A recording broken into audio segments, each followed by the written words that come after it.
joyiga hammasini tovar yonib ketgan. Prosta bilmayman nimadan qo'rqyapti tushunmayman bular.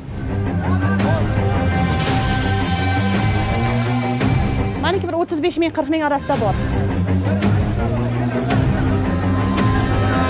Mashina ham yongan deyishyapti, ko'rganimiz yo'q, lekin yongan deyishyapti. Kecha kelganinglarda ko'radi haqda. Kecha 5-aprel kuni Toshkent shahrining Chilonzor tumanida joylashgan Beshqo'rg'on savdo majmuasida yirik yong'in yuz berdi. Hodisa oqibatida jabrlanganlar borligi ijtimoiy tarmoqlarda tarqaldi, ammo Favqulodda vaziyatlar vazirligi buni rad etdi. Darakchi holatni o'rganish maqsadida voqea joyiga yetib keldi, biroq ichkarida surishtiruv ishlari olib borilayotganligi sababli ommaviy axborot vositalari kiritilmadi.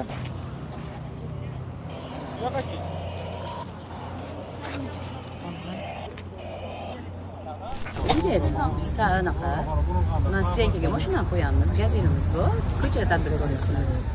Gazel oliylar chaqirishdi. Kesak o'zi yong'in ancha boshlagan ekan. Gazelimiz oldi. Tadbirkorlar qarashdi, shu bitta masjid tomonidagi skleplarga oyoq kiyimlarni qarashdi. Ko'p oyoq kiyimlar yonib ketganmi? Nima bo'lgan? Bozor ichimizda chunki kirgizishmadi. Stenka tomonda do'konlar bo'shatishdi. Portlagan ovozlar eshitilgan deyishdi. Unaqa bo'lmadi. Alkofon bu narsalar taqiladi. Katta portlashlar.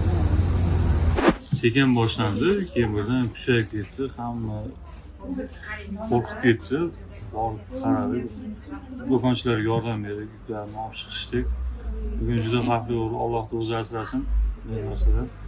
Xalqimiz yaxshi, kelishib, olib chiqishga yordamlashdik. Alloh o'zi asrasin.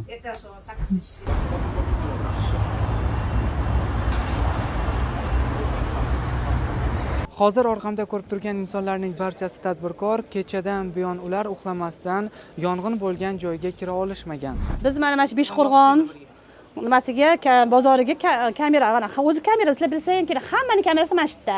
Tovar qo'yadigan, Abdusahidni olib chiqib, tovarni mana shu yerga qo'yamiz. Lekin oyma-oy pulini kaktik to'laymiz biz. Hoji akaga to'laymiz. Oyma-oy lekin narxini oshirib oladi. Lekin mana shu kecha yong'in bo'ldi, soat 3 ta yong'in bo'lgan bo'lsa, 3 dan beri mana shu yerda o'tiribmiz hali.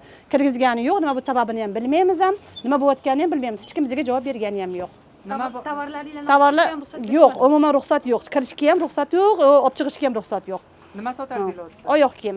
Bitga savdo qilmaysiz, naryo gipermarket savdo qilamiz, prosta bir iskalat. Iskalat yonib ketdi. Hali hech kim hech narsani bilmaydi, hech kim javob bergan yo'q bizga hali. Narsalar aralashib yotganini aytishyapti-da. U aralashayotgandi, lekin biz bilmaymiz, bizni yaqinlashtirgan yo'q yoqqa.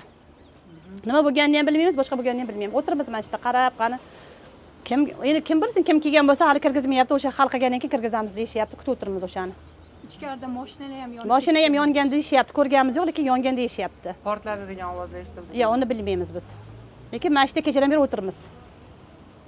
Qancha miqdorda tovaringiz bo'lgan ichkarida? Taxminan. Bor. Endi uni ma'lum qilishim shart emas, lekin bor. Taxminan qancha summada? Meniki bir 35 ming 40 ming orasida bor. Kompensatsiyani qoplab beramiz deyapti. Yo'q, u narsa yo'q. Hali hech kim javob bergan yo'q bizga. Hali umuman sizlarga nima bo'lgani haqida yo'q, ma'lumot yo'q bizga hali. Tovarlaringlarni ro'yxatdan o'tkazishdimi? Qancha tovarlar? Yo'q, hali hech narsaga chaqirgan yo'q hali bizda. Yo'q, ma'muriyat chaqirgan yo'q. Darakchi.uz holatga yanada aniqlik kiritish maqsadida Favqulodda vaziyatlar vazirligi axborot xizmati rahbari Murod Sodiqovdan munosabat oldi. Eslatib o'tamiz, kuni kecha 5-aprel kuni soat 15:56 da Toshkent shahar Chilonzor tumani Toshkent katta halqa avtomobil yo'li ko'chasida joylashgan Beshqo'rg'on bozorida do'kon yonayotganligi to'g'risida xabar kelib tushgan edi. Xabarga asosan Favqulodda vaziyatlar vazirligi qutqaruvchilari aytilgan manzilga yetib kelib, yong'inni soat 16:53 da qurshab olishgan hamda soat 18:18 da yong'inni bartaraf etishgan. Yong'in oqibatida tan jarohat olganlar yo'qligi, hozirda yong'in sababi va zarari aniqlanayotganligi ma'lum qilinadi.